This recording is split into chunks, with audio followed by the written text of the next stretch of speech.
In this video, I'm going to overhaul this new old stock Rochester Ford jet. This is correct for the 348 in this car. It came in this box right here, NOS, as I say. I think the numbers are all on there. And I did an in-depth video of repairing an identical Rochester Ford jet square bore on a 1960 283 intake manifold. So if somebody, is interested, I put this, I don't remember where I put it. I advertised it though, and I think I put $950 on it, $950. So if anyone's interested in it, I won't ship it because I'm not going to build a box for it, and I'm in Southeast Michigan. But I think it's worth every penny of what I'm asking. If somebody has a 283 two-barrel in their 60 Chevy, or in any 283 two-barrel as far as that goes, and you want to convert it to a square bore Ford jet, or if you have a 327, the older style with the fill tube in the front, and you want to change your 327 two-barrel to a four-barrel, this will work on that too. But anyway, I was originally going to rebuild this carburetor for this intake, but no, I'm keeping that NOS carburetor for that, and I'll sell this assembly. This carburetor is 100% rebuilt, ready to go. And, you'll have to set your idle speed and adjust your mixture screws. But that's about it. Other than that, it should be ready to go. Anyway, I'm going to rebuild this one, but before I get into that, and I'm going to use these gauges here to set the carburetor up. And I'm not going to do an in-depth video on this, like I say, because I did one on that carburetor. So I'm just going to show little bits and pieces as I go along. Yeah, it's obvious this thing's never been used. I mean, look at that. Like brand new, the fuel filter. So we'll just reuse that. The accelerator pump, the rubber around here, accelerator pump, stuff like that, I think is what's really gone to heck on this carburetor. All right, let me get to pulling things apart on it here. Got this thing down to the bare shell in about 10 minutes. It didn't take very long. I still got to take the little float things off, the needle and seats out. But look at that. I mean, that's definitely like brand new. And let's see, well, not sure which one is primary and which one is secondary, but we'll just play with them. How does that sound?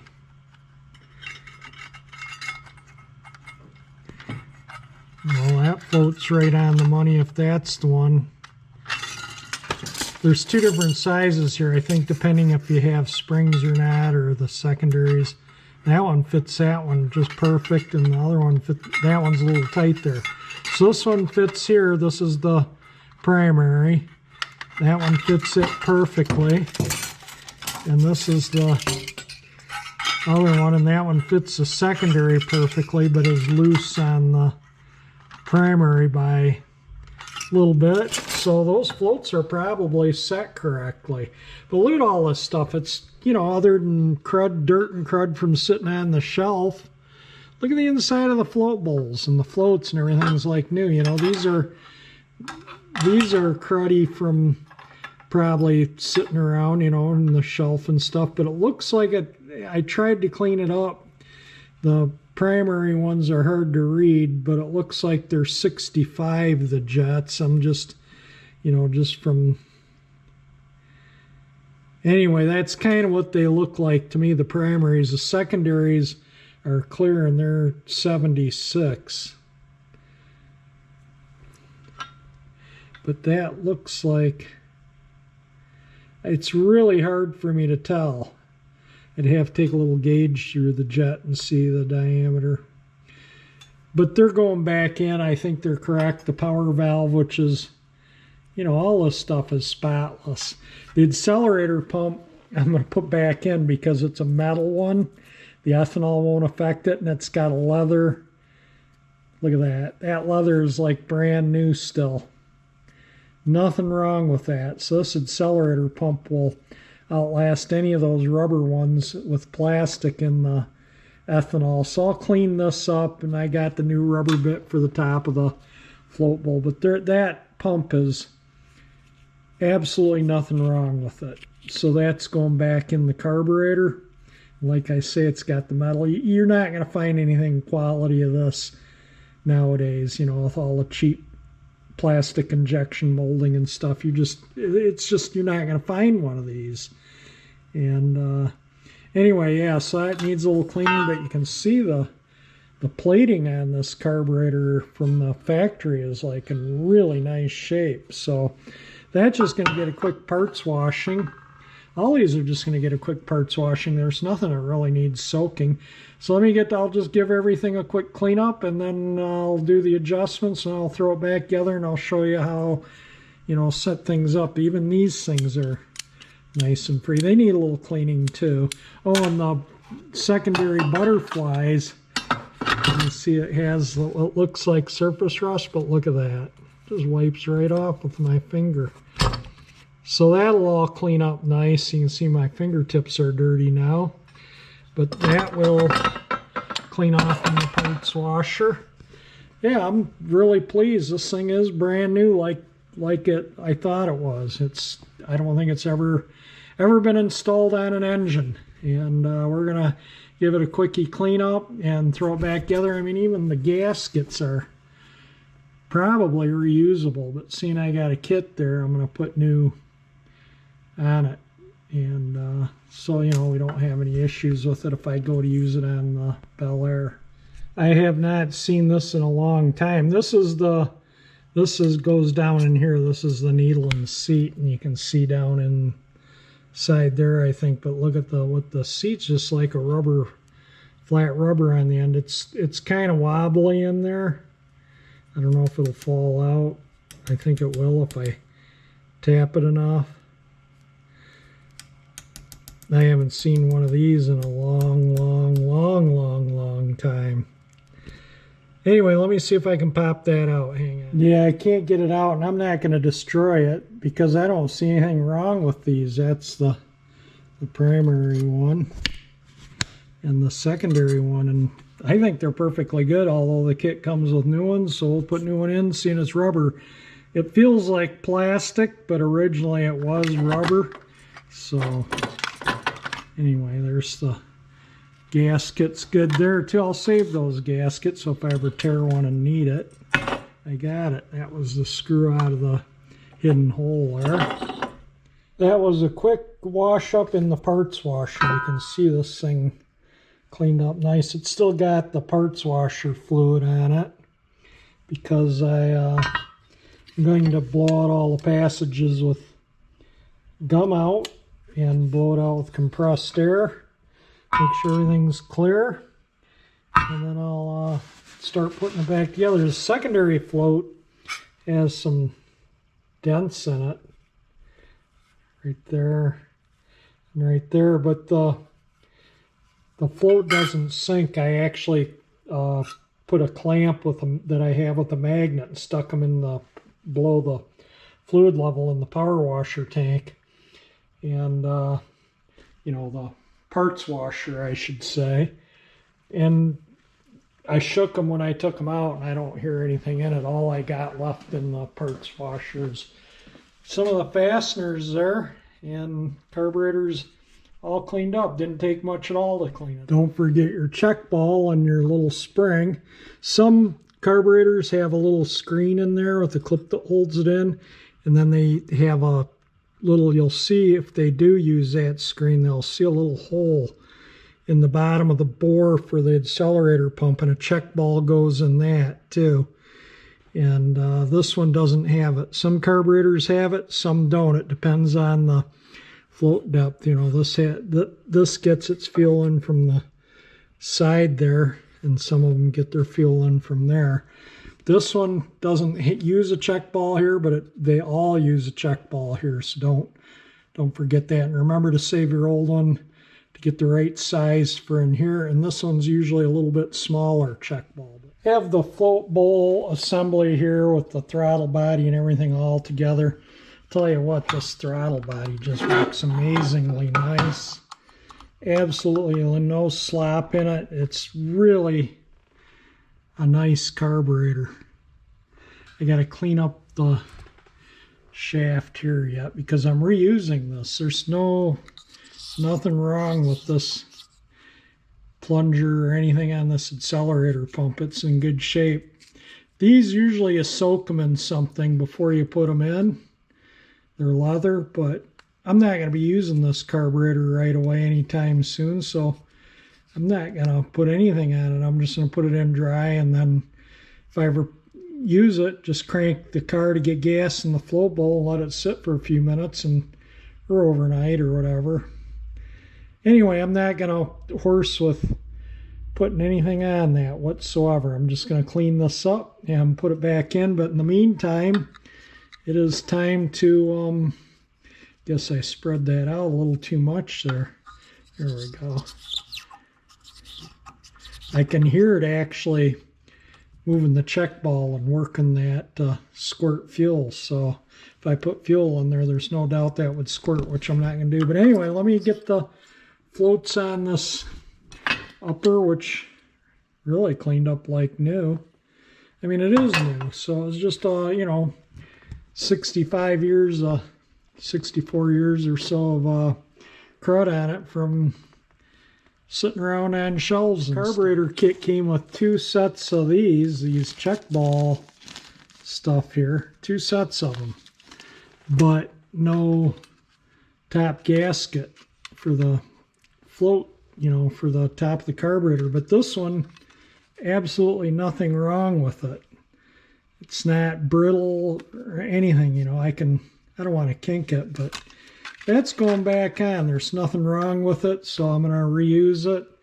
And I would have saved that anyway, so if I took the top off the Bel Air and tore the gasket or something, I would have had an extra gasket. But anyway, I'm just going to put this on and call it good. I think that'll work fine. So let me get these in so I can adjust the float and finish it up. I'm going to try and show this with my gauges. So let's see, this is the secondaries.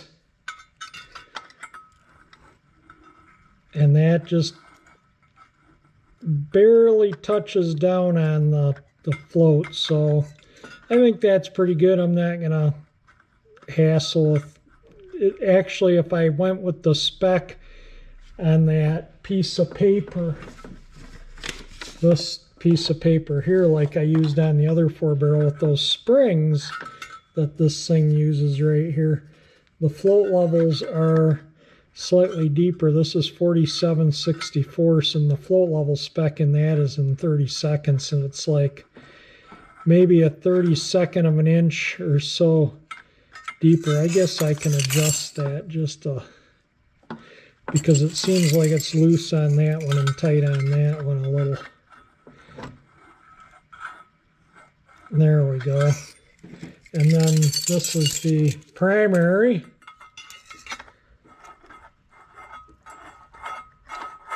This one I didn't have to do any adjustment to at all. That was pretty much all the way when I took it apart, and I used this gauge. I used these gauges on both floats, as you saw in the beginning, I think. I don't know if I videoed that or not, but that's about how that was.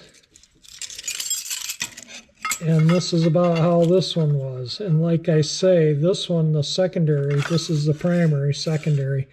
I didn't have to adjust this one at all. This one I had to deepen it up. It was a little shallow.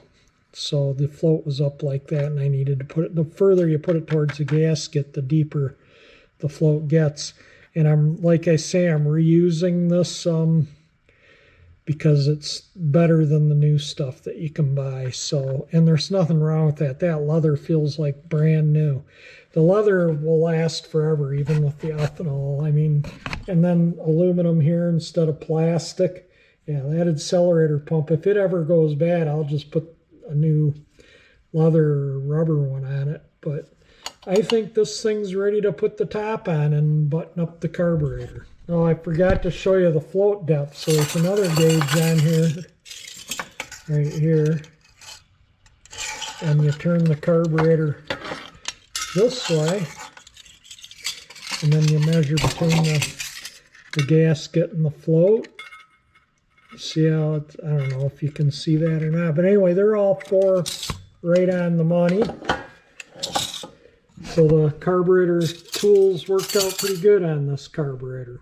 I have all carburetor together. Now just to adjust the linkages, and the first thing I'm going to adjust is the choke. And I don't know if you remember or if you even watched the video that showed how to adjust the choke stuff and all the linkages on these Rochester 4 jets. So what you do here is you close the choke, and you can see that piston in there move. And the piston, when you hold your finger on the choke, the piston should be even with the edge of that bore right there, which it, I don't know if you can see that or not, which it is. You're supposed to push in on it with your finger, and when I do, it's right flush even. So that means that the choke pull-off should be set. Now to set all the other stuff, I gotta adjust the accelerator pump, this thing, this, you know, which you bend the linkage, all this stuff and everything here. So anyway, let me put the choke cap on and we'll continue on. I just finished setting this carburetor up, and I used all my fancy tools here, and this is the tool to adjust, that adjusts where the vent and the accelerator pump goes. You can see that says top. You set this on the carburetor like so. So for the accelerator pump at curb idle with the choke open, see how that goes in the hole there? And then the other one is choke open, and you move the accelerator pump until that valve closes right there. And it looks like it just needs to close a little sooner. So you bend this. Doesn't take much. Hold the choke open.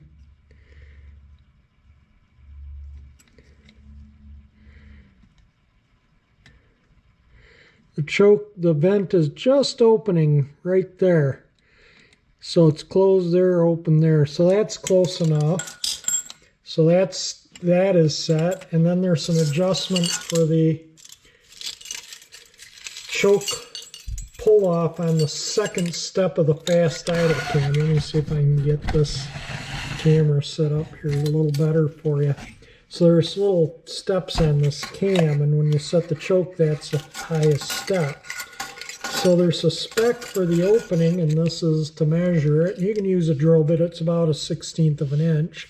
So I want to put this down on the second step of the fast idle cam, which is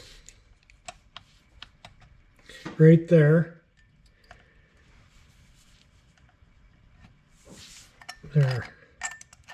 And that goes through between the air horn and the choke when it's closed, and that's right on the second step of the fast idle cam. The steps, you can feel them, but they're hard to see. So anyway, that is set correct. The next one, let me see if I can find the correct tool here. There's a whole bunch of these. They're like feeler gauges, and I need to get the right one. This one right here, I think, is the one. I thought it was, yeah, I think that's it. If it's not, I'll look it up, but that needs to fit choke closed in between there, which it does, just barely there. That's the gap between, so your secondaries, see how the secondaries don't work when the choke's on? Then when the choke's opened up, fast idle cam drops and the secondary's open. See how that thing moves there? So with the choke open all the way,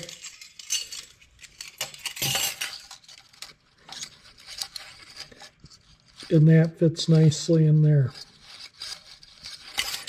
So the carburetor should be all set up. Other than adjusting the idle mixture screws, it's ready to bolt on an engine and run. I got it sitting on the screwdrivers so that the throttle plates wouldn't hit the bench when I was moving the throttle here. But there we go. It's all nice and pretty down in there. The whole carburetor looks good. I didn't paint the bottom of it, but I did oil the shafts so they don't rust up, and I'm going to spray the thing lightly with some WD-40 so it doesn't corrode, because this might sit around for a while. Who knows when I'll need it, but if this ever strips out in the Bel Air or the air horn warps or something, you know, I got a brand spanking new carburetor here for that car. I don't think this thing's ever been run on an engine. It's really nice, clean carburetor. All those, everything cleaned up nice. Looks like new. So there we go, and it's all set up using. Now I could go on and, you know, there might have been updates or service bulletins, but this is how they set the Rochester for the 59 4GC and 4G. This is actually how everything was set up, was with these tools. I have the 2GC or 2-barrel tools around somewhere too. I'll have to hunt them up, but yeah, it's pretty nice, clean, original, new old stock carburetor. One of the things I forgot to show is the choke unloader, which is this gadget here. So when the throttle is wide open and you want it to open the choke a little bit, you see how it's opened a little bit there. Trying to work everything with one hand here. And then this tool fits, it's hard to do this one-handed, but this tool fits in between. You might have to bend that. You bend this tab to see how it hits that and pushes the choke open. And let's see, no, that was the float depth. I'm sorry. I'm getting you all confused here. I don't know. I think it was this one. Yeah, it was this one right here. That's the other one was a float drop tool. That's the tool for the choke unloader. I knew I adjusted it, so it should be right. But yeah, see, when the throttle's, well, the throttle's not wide open there, but because I had to let go of it and filming with one hand and holding tools, but that tool will fit in between there when the choke unloader's set right. See how it is right now, and then you let it off. You bend that tab to adjust the choke unloader. So if you flood it and you push the pedal to the floor to open the choke to start the engine. And again, you can bend that this way or this way for that gap. And then when this is opened up, like so, you can bend this up and down that way as opposed to that way to get the gap there. And anyway, and then the linkage, you bend the linkage again to adjust, you know, to get that in the pump hole, and then you bend this top bit for that mount. Anyway, I hope that cleared up everything. There it is, all rebuilt back in the box.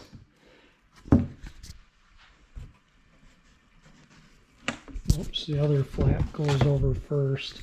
It's the way they fit. Just thought in case if anyone wants to read what's on it. Well, maybe not. Maybe that does go. Oh, I think this one went first, then that one. Or maybe, yeah. Get it right yet, won't I? There we go. That's how it was boxed up. There we go.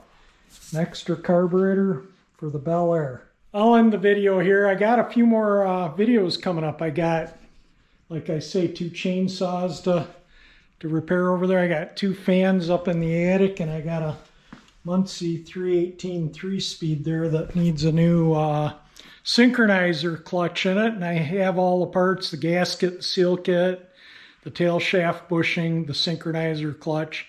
So I'll do a video on going through that gearbox. What order I do it in, who knows?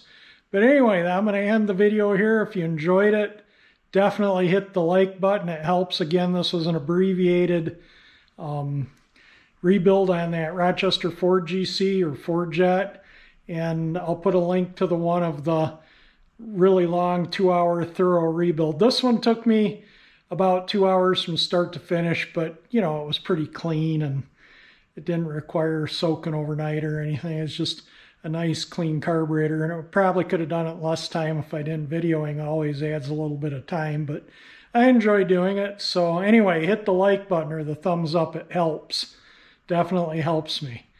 And subscribe if you like my channel, and thank you for watching my video, and everyone have a very happy new year.